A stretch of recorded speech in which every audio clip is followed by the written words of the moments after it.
بعد فحص العلماء لفاعلية الأقمشة الشائعة المستخدمة في الأقنعة المنزلية، تبين أنها تحل دون نفاذ قطرات السعال الكبيرة، وأنها توفر حماية كبيرة حتى لو كانت مؤلفة من طبقة واحدة.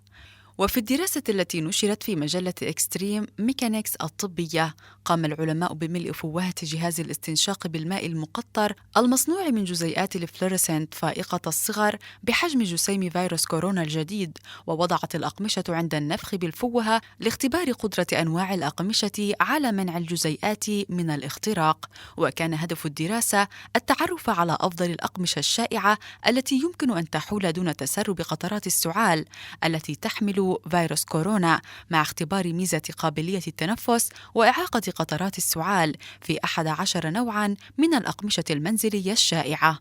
وبحسب ما نقلت صحيفة إنديان إكسبريس، أظهرت النتائج أن جميع الأقمشة التي تم اختبارها فعالة إلى حد كبير في منع الجزيئات التي تحملها قطرات عالية السرعة، وهي مماثلة لتلك التي قد تنطلق عن طريق التحدث والسعال والعطس.